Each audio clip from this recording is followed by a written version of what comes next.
What makes a coach great? Their skills, their capabilities, their knowledge of human behavior, their ability to create results, or all of the above? Yes, they all could make a great coach. But if you're serious about becoming a great coach, you need to understand the underlying structure that makes a great coach, a master coach.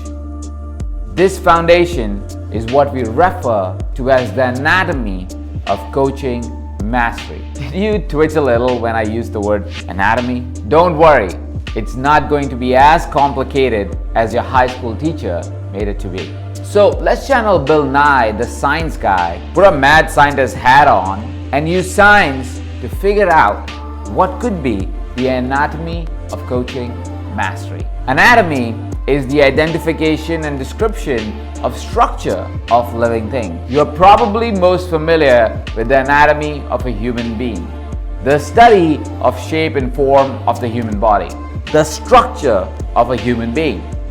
If you paid enough attention in the science class, which I didn't, so thank you Google, you will know that there are 11 major systems in the human body, such as the skeletal system, the nervous system, or the digestive system, and so on. Each of these systems have their own function, but at the same point of time, they're all interconnected, meaning they work together and depend on each other to keep the human body functioning.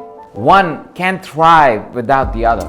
Just like knowing and understanding the human anatomy is vital to understanding how a human body works, understanding the anatomy of coaching helps you understand how to really create transformation in your client's life. In coaching, there are 5 elements that you need to master: psychology, language, emotional intelligence, body intelligence, and spirituality. Let me break it down a little bit more. Psychology is all about how our mind works. It's the scientific study of the mind and behavior. It allows us to understand why we do what we do, our actions and our reactions.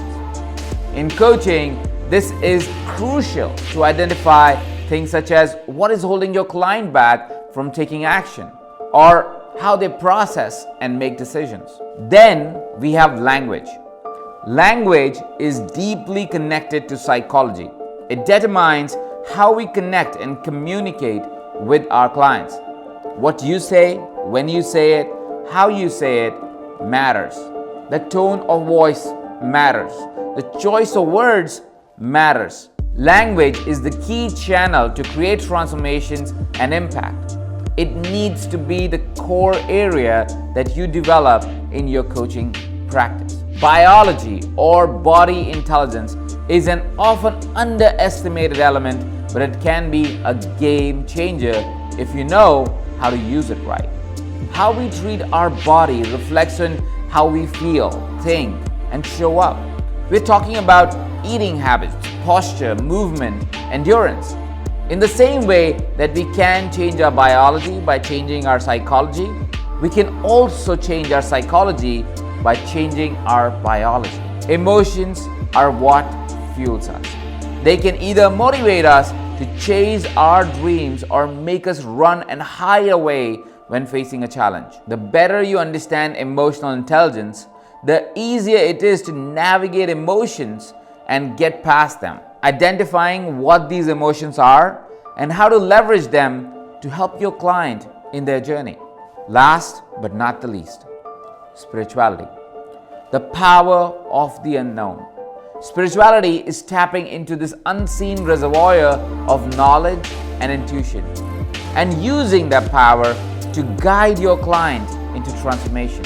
It might feel hard to grasp at first, but you want to work on this element if you want to be a masterful coach. Just like the human anatomy, these 5 elements help you together to create a real transformation. Focusing on just one might create change in your client's life. It is powerful by itself. But when you bring all of them together, when you use all of these 5 elements, you are going to create way further transformation in your client's life. But let's take it one step further. By design, when we are born, we have all the 11 organ systems in our body. But that doesn't mean that our anatomy doesn't change. The human body evolves during our lifetime. A baby's anatomy is different than a 70-year-old's anatomy.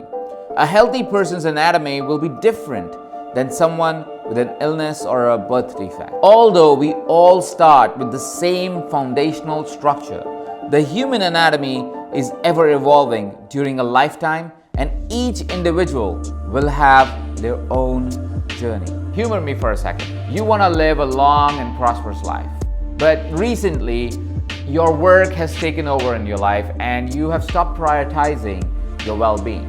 You want to make sure that your body is back at its A game. What do? You might go on a diet, you might sign up to a nearby gym and start exercising. You might go on a holiday to reduce your stress levels. You maybe change your environment. Any of these options could help, right? You get the picture. Now let's relate it back to coaching. Mastery is often considered as an end goal or a destination to reach. Yet the most important thing to know about mastery is that it's actually a journey, a process. Sometimes, while on a journey, we will face moments when we feel stuck or that we have reached a plateau.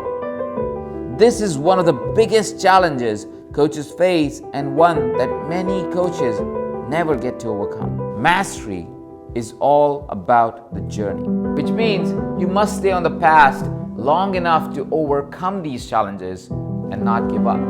To master any skill, you must consistently practice and come over any plateau that might stop you on the way. In his book Mastery, George Leonard writes, "The problem is that most of the time spent at your skill level is spent on a plateau where you do not improve and you're often frustrated. If you're willing to keep practicing, often you will improve a lot, then get a little worse, and then hit another plateau." Mastery is recognizing that this plateau is an improvement to your previous plateau, and in order to be a master, you must practice for the sake of practicing itself. Mastery is about loving the plateau. The takeaway is mastery requires patience and practice. Jimi Hendrix wasn't born shredding a guitar, and Michael Jordan didn't shoot hoops as a toddler. Mastery takes time, but there are actions you can take to speed up the process. You are more likely to get better results if you get a personal trainer to customize your routine, instead of hitting the gym using the machines you like the most. To become a master at getting results for your clients, you must master these 5 elements, which means you have to understand how to work with psychology of your clients, how to shift their behavior, what are some of the common patterns, and how to break them in order to establish new patterns. You must consistently improve your and your client's language. Language is power. The words we use have power. What are we doing to make our choice of words better? You need to consider their biology and physiology. A lot of how our mind sees things depends on how we see ourselves. How is our blood pressure level? How is our heart doing? How is our weight, our sugar levels? All of these and any of these can impact the way we operate in the world. You must know how to manage your emotions. What are we feeling? How are we processing it? Are we even acknowledging our emotions? Are we using a spiritual bypass not to deal with them at all? Stuck emotions can be harmful for our being. You have to understand spirituality. Do we understand that there is an unknown and that leaning into that unknown can be powerful? Are we practicing our spirituality? Are we being aware that all of us have our own spirituality? These 5 elements, when consistently worked on, allows us to make progress on our path to coaching mastery. These 5 elements evolve like our bodies. The science and art of understanding these elements is also evolving. It's also growing. We're discovering more and more about psychology, language, our bodies, our emotions every single day. And well, spirituality, we have barely scratched the surface. The body of knowledge of all of these elements is growing, which is why you, as a coach, as somebody who's dealing with human beings who are evolving and the body of knowledge is evolving, you need to find a way to stay abreast to what is new that's happening and what is the new learnings that we are finding. Your curiosity and your access to new knowledge around these areas will not only make you a better coach, it will make you a better human being. In the coming few days, I'll be sending you a presentation that talks about these 5 elements in more depth. And it also communicates and shares with you how you can stay abreast with the latest information and the most relevant information. Until then, I have something for you to reflect on. Which of these 5 elements you feel really confident about? Which of these 5 elements you feel, oh, I know enough about it, or I know enough to be able to really help my clients navigate through life and different elements of life? While you are reflecting on what you're really good at, also reflect on what are some of the areas or some of these elements that you barely know anything about or have enough insight to be able to help your clients make progress in their life, or be able to even identify that the problem may lie in one of the other elements that you may not have enough intelligence around or enough information around. One way of not having that gap in your life or in your coaching practice is to know that there is that gap and it exists. Which is why, take the time to reflect on this so you will know what are some of those areas that you could work on that will get even better results for your clients. Until then, thank you for watching and have a wonderful, phenomenal day.